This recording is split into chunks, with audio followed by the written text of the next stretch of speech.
আর আপনার এই জায়গায় তো 2 মিনিট না, 1 মিনিটও দাঁড়িয়ে আমার কষ্ট হয়ে যাবো, কান দিন দিন করবো বা মাথা ব্যথা করবো, এরকম কিছু অনুভব আসে না? আমার ওটা আসে না। আমার ইঞ্জিন যদি কোনো ট্রাবল দেয়, কিসের জন্য বন্ধ হইলো, কেন বন্ধ হইলো, ওটা আমি ধরতে পারি। এই জন্য আমার তাৎক্ষণিক অল্প সময় লাগে। আর যারা না জানে তাকে অনেক গাড়াগাড়ি করতে হয়, একটা দিয়ে আর একটা খুলতে হয়, এই জন্য এখন দিল্লেই হয় বা আমার ওটা হয় না। আমি সহজেই বলতে পারি, এই জায়গায় যারা দেখে বলতে পারবো আমার ইঞ্জিন কিসের জন্য বন্ধ হয়েছে। ওটা যদি সম্ভব হয় তাহলে তাৎক্ষণিক ভাবে ঠিক করা যায়। আর যদি ওটা আমার সম্ভবের বাইরে জায়গা, তাহলে সেটা ঢাকা ছাড়ার উপায় নেই। তখন আমার এক ইঞ্জিনেই যাত্রী নিয়ে আসতে হয়েছে। প্রথম যখন আমার ইঞ্জিনের সমস্যা হইতো, তখন আমার ভাবা লাগতো বা চিন্তা করা লাগতো যে কি হয়েছে। হয়তো 2-4 মিনিট বা 5 মিনিট 10 মিনিট চিন্তা করার পরে এখন আলাই দিলে আমার চিন্তা করা লাগে না। এখন আমি অটোমেটিকই বলতে পারি। যেমন আমরা কল করি আমাকে কোম্পানির সাহায্যে, দেখুন একদিনের কল করে আমরা লাইনে যাবো, আমাকে তেল দিয়ে দাম, সাথে সাথে ওরা তেল দিয়ে দেয়। আমাকে লঞ্চের সাথে আসে, আসার পরে পাইপ দেয়, পাইপ দিয়ে আমাকে ট্যাঙ্কি আছে, রিজার্ভ ট্যাঙ্কি আছে, সার্ভিস ট্যাঙ্কি আছে। আমাকে যেই ট্যাঙ্কিতে দরকার আমি ওই ট্যাঙ্কি তরফ মিল করে।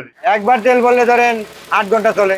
আর পুরা তেল নিলে 2 ট্যাঙ্কি 3 ট্যাঙ্কিতে মিলে তেল নিলে চলবো 2 দিন। প্রতিদিন লাগে 900 লিটার। ঢাকা থেকে চাঁদপুর আসি, চাঁদপুর থেকে ঢাকা যায় তেল নিই। মাঝপথে বন্ধ হওয়া বা মাঝপথে তেল ছাড়া ইঞ্জিন অকেজে হওয়া, এটা কখনো আমার হয় নাই। আমাকে সবসময় রিজার্ভে থাকে 200, 400, 500 লিটার তেল আমাকে রিজার্ভে থাকে। আমাদের ডিউটি অবস্থার পরে যে সময় আমার পরিবর্তে আর একজন আছে, আমি যা রেস্ট নেই, ওই সময় আমার কেবিন আছে, কেবিনে বিশ্রাম করি। আমার খাবারের জায়গা আছে, ওই জায়গায় আমি কিছু খাওয়া দাওয়া করি, নাস্তা খাই। ইঞ্জিন সার্ভিসিং এর নিয়ম হলো আপডেট যেটা, সেটা হলো 2 বছর পর পর। রিং, লাইনার, নজেল, প্লেঞ্জার, এগুলি 2 বছর পর। আর সাময়িক কিছু কাজ আছে তাৎক্ষণিক যেটা হয়ে যায়, ওইটা হয় যে কোনো মূর্তি। শব্দটা এতই খারাপ, কেউ পিছন থেকে ডাক দিলে আমি শুনতে পারতাম না। আপনি 2 মিনিট এখানে দাঁড়াইতে পারবেন না, আমার সারাদিন এখানে থাকা লাগে। পারবেন না, ইঞ্জিনের শব্দ সবার কানে তো আর হয় না, ভয়ানক শব্দ আর কি। প্রথম এখানে ঢুকছি তখন খারাপ লাগছে, ইচ্ছা করে না যে কাজ করব। পরে আস্তে আস্তে সয়ে গেছে। এই যে আস্তে চালাইলে ধরেন হালকা একটু গরম থাকে, আবার বেশি জোরে চালাইলে ধরেন তখন আর টেকা যায় না, শরীরে ঘাম পড়তেই থাকে। ভিতরে আপনার নিজের ঠান্ডা রাখার মতো কিছুই নেই। ওই ফ্যান দুটো ওইটাই আপনার গরম হাওয়াটা টানিয়ে রাখে। আর যে বুলোটা দেখতেছেন, বুলোটা গরম হাওয়াটা হালকা বাড়ি করে কিছুটা। লঞ্চে শীতের সময় সবাই থাকে অশান্তিতে, আমরা থাকি শান্তিতে। কারণ এখন একটু গরম গরম ভাব আসে, কাজ করতে করতে অভ্যাস হয়ে গেছে। এটা অভ্যাস করতে আপনার প্রায় 2-3 মাসের উপরে হয়েছে।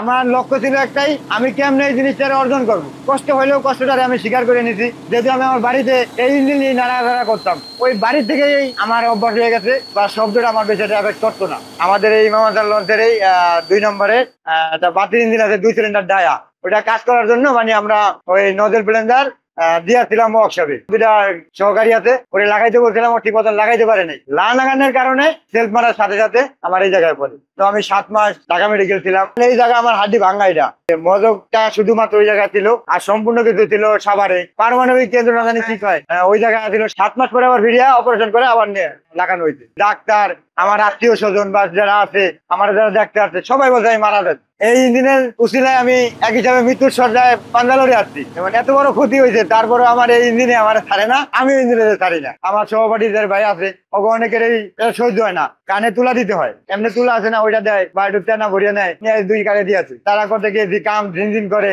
এরা আসতে চায় না, আবার কত আইসা চলে যায়, এরকম ভিতরে চলবে। আমরা না থাকলে ইঞ্জিনই চলবে না, জাহাজই চলবে না। তাই সে জায়গায় আমাকে কেউ গুপ্ত হয়ে যায় না, এটা আমাদের অনেক খারাপ লাগে। গেলে আমরা অনেক কষ্ট করে এই পর্যন্ত আসছি, আমাকে কষ্টের যে একটা সফল আছে, এই সফলটা আমরা পূরণ পাই না।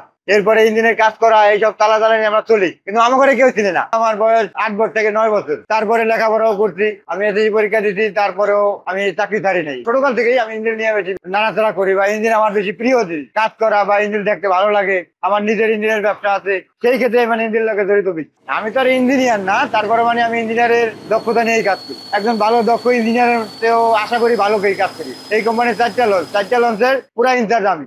ইঞ্জিনের তেল, মোবিল এগুলি চেক করা, তারপরে হাওয়া আছে কিনা, যেহেতু আমার কম্প্রেসার স্টার্ট, হাওয়া স্টার্ট, ওটা আমার চেক করে তারপরে আমার স্টার্ট দিতে হয়। প্রথম মনে হয়তো আমি কেমনে আগাম, সামনে আমার কেমনে যাওয়া লাগবে, ইঞ্জিনের ভিতরে কি আছে এটা দেখার জন্যই আমার আশা। আমার শরীরে ঘাম ধরুক আর না ধরুক, ওটা আমি দেখি নাই।